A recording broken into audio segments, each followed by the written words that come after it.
আসসালামু আলাইকুম রহমতুল্লাহি ওয়াবারাকাতু ইন্নাল হামদুলিল্লাহ ওয়াসসালাতু ওয়াসসালামু আলা রাসূলিল্লাহ ওয়া আলা আলিহি ওয়া আসহাবিহি আজমাইন ক্বালা রাসূলুল্লাহ সাল্লাল্লাহু আলাইহি ওয়াসাল্লাম আস-সাহাবী কুল্লুহুম উদুলুন আও কামা ক্বালা আলাইহিস সালাতু ওয়াসসালাম। সুপ্রিয় দর্শক মণ্ডলী, মহান আল্লাহ তাআলার দরবারে লাখো কোটি শুকরিয়া আদায় করছি। রব্বে করিম আমাদেরকে ইসলামিক গুরুত্বপূর্ণ অনুষ্ঠানের সাথে যুক্ত রেখেছেন, যুক্ত থাকার তৌফিক দান করেছেন। আপনাদের সকলের শুকরিয়া জ্ঞাপন করছি এবং অনুষ্ঠানের শেষ পর্যন্ত থাকার জন্য আমন্ত্রণ জানাচ্ছি। আল্লাহ রব্বে করিম সাহাবাই কিরাম রিদওয়ানুল্লাহি আলাইহিম আজমাইন যারা রসুলকে দেখেছেন, রসুলের সংস্পর্শ গ্রহণ করেছেন, ঈমানি হালাতে জগৎ ত্যাগ করেছেন, তারা ছিলেন সাহাবী। তাদের সম্পর্কে রসুল আকরাম সাল্লাল্লাহু আলাইহি ওয়াসাল্লাম বলেছেন কুল্লুহুম উদুলুন। তারা রাসূলের সোহবতে থেকে, সংস্পর্শে থেকে ন্যায় ইনসাফ প্রতিষ্ঠা করার জন্য কেউ কেউ নিজের জীবনকে উৎসর্গ করেছেন। তাদের মধ্যে হযরতে ইমামে হুসাইন রাদিয়াল্লাহু তাআলা আনহু তিনি একজন ছিলেন। আজকে সপ্ত ন্যায় প্রতিষ্ঠায় হযরতে ইমাম হুসাইন রাদিয়াল্লাহু তাআলা আনহু এই সম্পর্কে আমরা কথা বলবো। কথা বলার জন্য যিনি আমাদের সাথে আছেন বিশিষ্ট ইসলামী চিন্তাবিদ, মিডিয়া আলোচক, সুবক্তা, মুফতি আবু হানিফ মাহমুদি, পরিচালক মাদ্রাসাতুন নূর আল ইসলামী, গাজীপুর, ঢাকা। সাথে আছি আমি আমজাদ হোসেন হেলালি। আসসালামু আলাইকুম। ওয়ালাইকুম আসসালাম ওয়া রাহমাতুল্লাহ। মুফতি সাহেব কেমন আছেন? জি আলহামদুলিল্লাহ ভালো আছি। আপনি ভালো আছেন? আলহামদুলিল্লাহ। আপনার কাছে আজকে আমরা জানবো যে আপনি জানেন যে মুহররমের 10 তারিখে, যাকে আশুরার দিন বলা হয়, ইমাম হোসেন রাদিয়াল্লাহু তাআলা আনহু কারবালার ময়দানে নির্মমভাবে শাহাদাত বরণ করেছেন এবং তিনি ছিলেন তো আরামে ছিলেন। সেখান থেকে সত্য এবং ন্যায় প্রতিষ্ঠা করার জন্য তিনি কিন্তু নিজের দেশ ত্যাগ করে সেখানে গিয়েছিলেন এবং সেখানে ওনাকে নিরাপদে যেতে দেওয়া হয়নি। উনি আপোষও করেননি, ন্যায়ের উপরে প্রতিষ্ঠিত ছিলেন, ন্যায়ের উপরে অটল অবিচল ছিলেন। যে ন্যায়ের ব্যাপারে, ইনসাফের ব্যাপারে, সত্য প্রতিষ্ঠার ব্যাপারে কোনো ধরনের আপোষ নয়, এরকম আপোষহীন একজন ব্যক্তি ছিলেন ইমাম হোসেন রাদিয়াল্লাহু তাআলা আনহু। এবং উনি বুজুর্গ সাহাবী ছিলেন। ইতিহাসের মধ্যে, ওনার জীবনের মধ্যে বিস্তারিত পাওয়া যায়। তা আপনার কাছে আজকে আমরা সত্য ন্যায় প্রতিষ্ঠায় ইমাম হোসেন রাদিয়াল্লাহু তাআলা আনহুর পদক্ষেপগুলো কী ছিল এই বিষয় নিয়ে আমরা শুনবো। আলহামদুলিল্লাহ আলহামদুলিল্লাহ ওয়াহদা ওয়াসসালাতু ওয়াসসালামু আলা মান লা নাবিয়্যা বা'দা।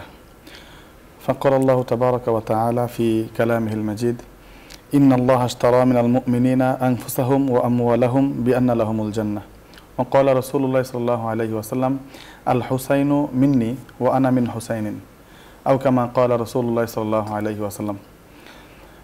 আজকে আমরা যে বিষয়টি আপনি নির্ধারণ করেছেন খুবই সুন্দর একটি বিষয় এবং সময় উপযোগী বিষয়। হুসাইন রাদিয়াল্লাহু তাআলা আনহুর জীবনী একটা বর্ণাঢ্য জীবনী এবং হুসাইন রাদিয়াল্লাহু তাআলা আনহুর যে উনি সর্বশেষ যেখানে শাহাদত বরণ করেন, এটা পুরা বিশ্বের জন্য, মুসলিম উম্মার জন্য অনেক সুন্দর এবং একটা আদর্শ, একটা নিদর্শন এটা, যে হুসাইন রাদিয়াল্লাহু তাআলা আনহু সত্য এবং ন্যায় প্রতিষ্ঠার জন্য তিনি অকাতরে জীবন বিলিয়ে দিয়েছেন। যেখানে তিনি রাসূল আকরাম সাল্লাল্লাহু আলাইহি ওয়াসাল্লামের সবচেয়ে কলিজার টুকরা নাতি ছিলেন এবং তিনি অনেক বড় একজন সাহাবী ছিলেন। এবং হুসাইন রাদিয়াল্লাহু তাআলা আনহুর ব্যাপারে আল্লাহ রাসূল সাল্লাল্লাহু আলাইহি ওয়াসাল্লাম হাদিসের মধ্যে বলেছেন, আল হাসান ওয়াল হুসাইন সাইয়্যিদা শাবাবি আহলিল জান্নাহ। হাসান এবং হুসাইন রাদিয়াল্লাহু তাআলা আনহু জান্নাতের যত যুবক আছে তাদের সর্দার। এবং হুসাইন রাদিয়াল্লাহু তাআলা আনহু 10 জন যারা দুনিয়াতে থেকে জান্নাতের সার্টিফিকেট প্রাপ্ত হয়েছে তাদের মধ্যেও অন্যতম হুসাইন রাদিয়াল্লাহু তাআলা আনহু। তো এই সমস্ত জায়গা থেকে হুসাইন রাদিয়াল্লাহু তাআলা আনহু উনি যে ইতিহাস রচনা করে গিয়েছেন মুসলিম উম্মার জন্য, এটা নিঃসন্দেহে আমাদের জন্য একটা আদর্শ। এবং হুসাইন রাদিয়াল্লাহু তাআলা আনহু মুহররমের 10 তারিখে কারবালার ময়দানে শাহাদত বরণ করেন। হুসাইন রাদিয়াল্লাহু তাআলা আনহুর জীবনীটা এবং উনি গুরুত্বপূর্ণ একজন ব্যক্তি হওয়ার কারণে বিভিন্ন সময় ওনার আলোচনা হয় আমরা জানি। হুসাইন রাদিয়াল্লাহু তাআলা আনহু যখন মুয়াবিয়া রাদিয়াল্লাহু তাআলা আনহু খেলাফতের সময়ে উনি চাইলেন যে করবেন, পরবর্তী আমির নিযুক্ত করে যাবেন, যেহেতু এর আগে একটু আমির নিযুক্ত নিয়ে একটু কথা হয়েছিল, এই জন্য মুয়াবিয়া রাদিয়াল্লাহু তাআলা আনহু আমির নিযুক্ত করতে চেয়েছিলেন। তো ওই জায়গা থেকে মূলত আমাদের এই ইতিহাস আমরা দেখি। তখন মুয়াবিয়া রাদিয়াল্লাহু তাআলা আনহু তার সন্তান ইয়াজিদ ইবনে মুয়াবিয়া, উনাকে খলিফা হিসাবে নির্বাচন করার জন্য উনি মনস্থ করলেন। এবং আসলে এখানে মুয়াবিয়া রাদিয়াল্লাহু তাআলা আনহুর যে বিষয়টা, উনি বিভিন্ন দিক থেকে বিবেচনা করে আসলে সন্তান হিসেবে তাকে খলিফা নির্বাচন করবেন এমন নয়, বরং উনি তার ভিতরে খেলাফতের কিছু বৈশিষ্ট্য বা সবগুলো বৈশিষ্ট্য দেখতে পেরেছিলেন, এই জন্যই ওনাকে খলিফা হিসাবে নির্বাচন করার জন্য মনস্থ করলেন। এবং এর ভিতরে যেটা হয়েছে যে মদিনা শরীফের এবং বিভিন্ন সাহাবাই কেরাম যারা তখনও জীবিত ছিলেন বা মদিনার বেশ কয়েকজন জলিল কদর সাহাবী, তারা এই বিষয়ে একটু বায়াত গ্রহণ করা থেকে একটু পিছপা ছিলেন। তো ওই জায়গা থেকে যখন মুয়াবিয়া রাদিয়াল্লাহু তাআলা ইন্তেকাল করলেন, তখন ইয়াজিদ ইবনে মুয়াবিয়া সে ক্ষমতায় আসলো এবং সে আমির নিযুক্ত হলো। তো উনি আমির নিযুক্ত হওয়ার পরে মদিনাতে উনি খবর পাঠাইলেন যে যেন সবাই তার কাছে বায়াত গ্রহণ করে। এখান থেকেই মূলত একটা বিষয়ের সূচনা হয়। তখন অনেকেই তো বায়াত গ্রহণ করেছে, কিন্তু হুসাইন রাদিয়াল্লাহু তাআলা আনহু এবং ইবনে জুবাইর রাদিয়াল্লাহু তাআলা আনহু এবং ইবনে মাসউদ রাদিয়াল্লাহু তাআলা আনহু এরকম বেশ কয়েকজন সাহাবী যারা মদিনায় ছিলেন, তারা বায়াত গ্রহণ করতে মানে অস্বীকৃতি জানাচ্ছিলেন, বিলম্ব করছিলেন। জি, তখন এটা নিয়ে নরমালি ভাবে বিষয়টা ছিল, কিন্তু ইয়াজিদকে মুয়াবিয়া রাদিয়াল্লাহু তাআলা একটা ওসিয়ত করে গিয়েছিলেন, আমরা এটা কিতাবের মধ্যে পাই, যে বলেছিলেন যে তোমার যখন তুমি খলিফা নির্বাচিত হবা, তখন যদি যারা মুরব্বী সাহাবী আছে বা যারা বড় আছে তাদের উপরে জোর করে মানে বায়াত নেওয়ার দরকার নেই। কিন্তু উনি কি করলেন, এখানে জোর প্রয়োগ করলেন অনেকটা, উনি জোর করে বায়াত নিতে চাইলেন। তো এই জায়গা থেকে মূলত একটু সমস্যার সূত্রপাত হলো। তখন হুসাইন রাদিয়াল্লাহু তাআলা আনহু, যেহেতু আপনি যেটা শুরুতে বলেছেন যে হুসাইন রাদিয়াল্লাহু তাআলা আনহুর কাছে আমরা এই জিনিসটা দেখতে পাই যে উনি সত্য এবং ন্যায় প্রতিষ্ঠার জন্য উনি ওনার জীবন বিলীন করে দিয়েছেন। তো এক পর্যায়ে হুসাইন রাদিয়াল্লাহু তাআলা আনহু মদিনা থেকে মক্কায় হিজরত করলেন এবং মক্কা থেকে মূলত মানুষের জানমাল নিরাপত্তা এবং উনি সত্য প্রতিষ্ঠার জন্যই মদিনা থেকে প্রথম মক্কায় এবং মক্কা থেকে পরবর্তীতে কুফায় হুসাইন রাদিয়াল্লাহু তাআলা আনহু হিজরত করেন। তো কুফায় যখন যায় তখন অবশ্য বেশ কয়েকজন সাহাবী হুসাইন রাদিয়াল্লাহু তাআলা আনহুকে নিষেধ করেছিলেন ওখানে যাওয়ার জন্য, কিন্তু উনি বললেন যে আমি আসলে একটা স্বপ্ন দেখেছি, যে স্বপ্নের মধ্যে আমার নানা জান বিশ্বনবী খাতামুন নবিয়্যিন সাল্লাল্লাহু আলাইহি ওয়াসাল্লাম উনি আমাকে একটা স্বপ্ন দেখিয়েছেন। তো ওই স্বপ্নের কারণে আমি যাচ্ছি, কিন্তু আমি এটা প্রকাশ করতে পারবো না এবং আমি এটা প্রকাশ করবো না। তো যাই হোক, হুসাইন রাদিয়াল্লাহু তাআলা আনহু কুফার দিকে রওনা হলেন এবং তার আগে অবশ্য তিনি, আপনি যথার্থ বলছিলেন মুফতি সাহেব, কবি নজরুল বড় চমৎকার বলেছিলেন, জি বড় সুন্দর বলেছেন যে বিষয়টি, যে হুসাইন রাদিয়াল্লাহু তাআলা আনহুর যে শাহাদাত বরণ, জি জি, সত্য ন্যায় প্রতিষ্ঠার জন্য, এবং তিনি তখন বলেছিলেন ত্যাগ চাই, মুরসিয়া ক্রন্দন চাহি না, ইসলাম ত্যাগকে চায়, ইসলাম আবেগকে মূল্যায়ন করে, অতি আবেগকে নয়। অতি আবেগের দ্বারা যে বিষয়টি হয়েছে কারবালার ময়দানে, যেটা অত্যন্ত গর্হিত এবং যেটা আশা মানে কি বলে মানবতার ইতিহাসে যেটা অত্যন্ত কালো অধ্যায় হিসাবে সূচিত হয়ে আছে। তো ইমাম হুসাইন রাদিয়াল্লাহু তাআলা আনহু উনি নানা থেকে যা শিখেছেন যে আদল এবং ইনসাফ প্রতিষ্ঠা করার জন্য যা যা করা দরকার সেটা করতে হবে, তাই তিনি করছিলেন। এবং আল্লাহ রাব্বুল কারীম ওনাকে শাহাদাতের মর্যাদা দান করবেন, এটা আল্লাহ পাকের ফয়সালা ছিল, সেটা তিনি গ্রহণ করেছেন। তারপরও কখনো অন্যায়ের সাথে আপোষ তিনি করেননি। আল্লাহ রাব্বুল কারীম হযরতে হুসাইন রাদিয়াল্লাহু তাআলা আনহুকে এবং যারা কারবালার ময়দানে নির্মমভাবে শাহাদাত বরণ করেছেন, ইতিহাস পর্যালোচনা যখন করা হয় তখন আসলে চোখের পানি ধরে রাখা যায় না, এত নির্মমভাবে মানুষ হয়ে মানুষকে এভাবে নির্যাতন করেছে। আল্লাহ তাআলা ওনাদেরকে জান্নাতের আলা মাকাম দান করুন। দর্শক মণ্ডলী, আপনারা শুনতে পাচ্ছেন সত্য ও ন্যায় প্রতিষ্ঠায় হযরত ইমাম হুসাইন রাদিয়াল্লাহু তাআলা আনহু কি করেছিলেন, যা অত্যন্ত গর্হিত এবং নিন্দনীয় কাজ আচরণ ওনার সাথে করা হয়েছিল, তারপরও সত্যের উপরে প্রতিষ্ঠিত ছিলেন, প্রয়োজনে জীবন বিসর্জন দিয়েছিলেন। আল্লাহ রাব্বুল কারীম আমাদেরকে হযরতে হুসাইন রাদিয়াল্লাহু তাআলা আনহু সত্য ন্যায়ের পথে আমাদেরকে চলার জন্য যেভাবে ইশারা করে গিয়েছেন, জীবন বিলীন করে দিয়েছেন, আমরাও সত্য ন্যায়ের উপরে প্রতিষ্ঠিত থাকার জন্য রব্বুল কারীমের কাছে দোয়া করছি, আল্লাহ তাআলা যেন আমাদেরকে সেই তৌফিক দান করেন। আলোচ্য বিষয় নিয়ে অথবা কোনো প্রশ্ন যদি থাকে, খুব অল্প সময় আমরা কথা বলবো আপনাদের সামনে, কারো যদি কোনো প্রশ্ন থাকে আপনি প্রশ্ন করতে পারেন। ইসলামের মাসলা মাসাইল সংক্রান্ত আমরা চেষ্টা করব কথা বলার জন্য। প্রথমে যিনি আছেন, আসসালামু আলাইকুম।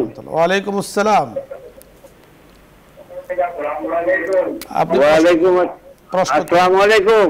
ওয়ালাইকুম আসসালাম। টিভির ভলিউম কমিয়ে কথা বলুন। হুজুর, জি, আর কোরআন শরীফেতে কত আয়াত আমার জানার দরকার, 1 নম্বর প্রশ্ন। জি, 2 নম্বর প্রশ্ন বলুন। 2 নম্বর প্রশ্ন হলো সালাতুত তাসবিহে নামাজ পড়ি যদি ভুল হয় তাহলে সালাতুত দ্বিতীয় নাকি কেমনে দিতে হবে, এটা আমার বিস্তারিত জানাই। হ্যাঁ, ধন্যবাদ আপনাকে। আপনি শুনতে থাকুন, আমরা কথা বলছি। মোহতারাম, বুঝতে পেরেছেন প্রশ্ন? কোরআনে কারিমের মাঝে কতগুলো আয়াত? জি, মাশাআল্লাহ, খুব সুন্দর প্রশ্ন করেছেন। কোরআনুল কারিমের ভিতরে আয়াত সংখ্যা হচ্ছে 6666, যদি এর মধ্যে দু একটা ইখতিলাফ আছে। আপনি যথার্থ বলেছেন। কোরআনে কারিমের আয়াত সংখ্যা প্রসিদ্ধ, যেটা আমরা জানি আমাদের কাছে প্রসিদ্ধ 6666 আয়াত। কিন্তু তাহকিকি নজরে ওলামায়ে কেরাম এই বিষয়টিকে বিশ্লেষণ করেছেন, করার পরে তারা দেখেছেন যে আয়াত সংখ্যা হলো 6632টি। সেই ক্ষেত্রে ওনারা কমিয়েছেন, আর প্রসিদ্ধ যেটা তারা বাড়িয়েছেন। কারণ হলো এর মধ্যে কোনো বিরোধ নেই। যারা বাড়িয়েছেন তারা ওই ছোট্ট ছোট্ট হামিম, নুন, আইন, সিন, কাফ একে আয়াত ধরেছেন, আর যারা কমিয়েছেন তারা এগুলোকে আয়াত ধরেননি, জাস্ট এতটুকু বেশ কম। তা আপনার প্রয়োজন জানার 6666 আয়াত। আপনি অথবা আপনার বংশের মধ্যে যদি কেউ কোরআনে হাফেজ হয়ে থাকে এবং আমলদার হাফেজ হয়ে থাকে, আল্লাহ পাকের তরফ থেকে জান্নাতের ফয়সালা নিয়ে দুনিয়া থেকে উনি যদি যাওয়ার ব্যবস্থা করে থাকেন, তো সে এই জান্নাতের মধ্যে এত আয়াত, যত আয়াত অত তলা বিশিষ্ট একটা প্রাসাদ কিন্তু সে পাবে, অট্টালিকা, টাওয়ার সে পাবে, এবং সেখানে এক এক আয়াত পড়তে থাকবে আর উঠতে থাকবে।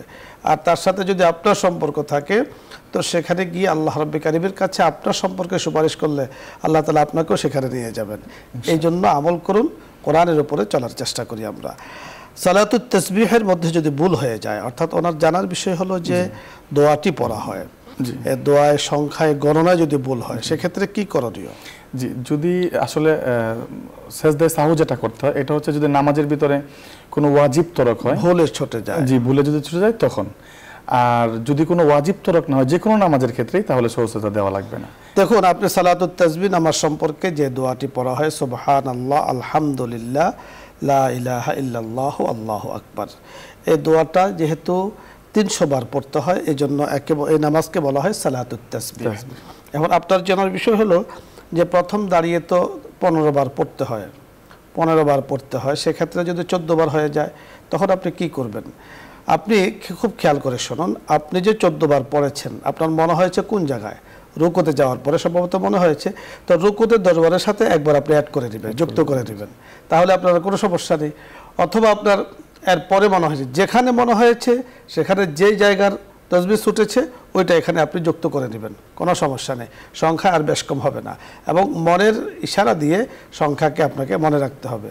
দ্বিতীয় বিষয় হলো, এই সংখ্যায় যদি একান্ত কোনো ভুলও হয়ে যায়, যে সংখ্যা কম বেশি হয়ে গিয়েছে, সাহু সিজদা কিন্তু এখানে আসবে না, কারণ এই দোয়াটা পড়া নামাজের মধ্যে, সালাতুত তাসবিহ নামাজের মধ্যে সুন্নাহ, এই দোয়াটা পড়া ওয়াজিব নয়, সেই হিসাবে সাহু সিজদা দিতে হবে না। মুফতি সাহেব, আপনাকে ধন্যবাদ। চমৎকার সুন্দর আলোচনা আজকে অল্প সময়ের মধ্যে আপনি আমাদের জন্য দর্শকদেরকে শুনিয়েছেন। আল্লাহ তাআলা আপনাকে বরকত দান করুন।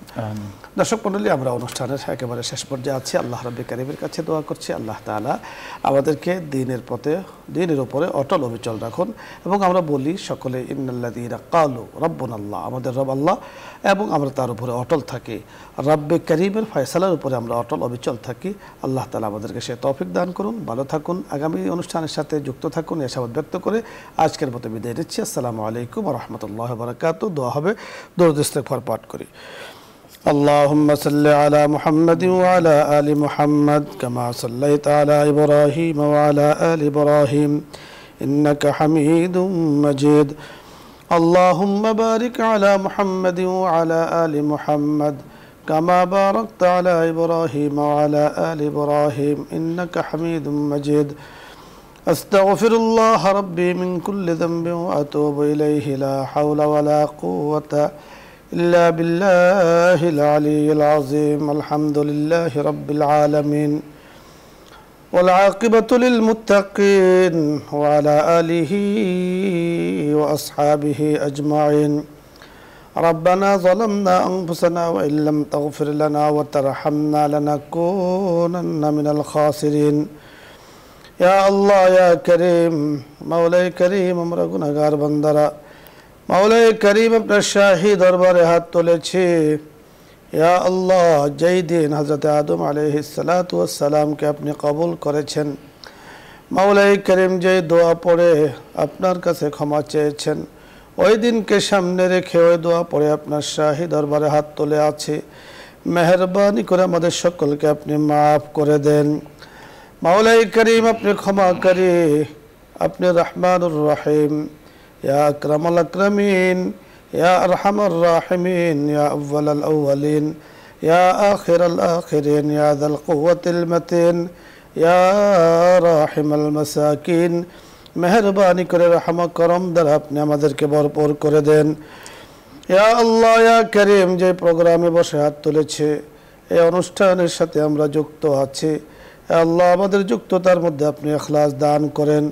সব ধরনের রিয়া থেকে আমাদের সকলকে হেফাজত করেন। মাওলাই করিম যারা আয়োজন করেছেন, আমরা যারা আছি, ইয়া আল্লাহ দ্বীনি অনুষ্ঠানের সাথে আছি, দিনকে মোহাব্বত করে, যে দিন আপনার কাছে পছন্দনীয়, ইয়া আল্লাহ মেহেরবানি করে আমাদেরকে আপনি কবুল ও মঞ্জুর করে নেন।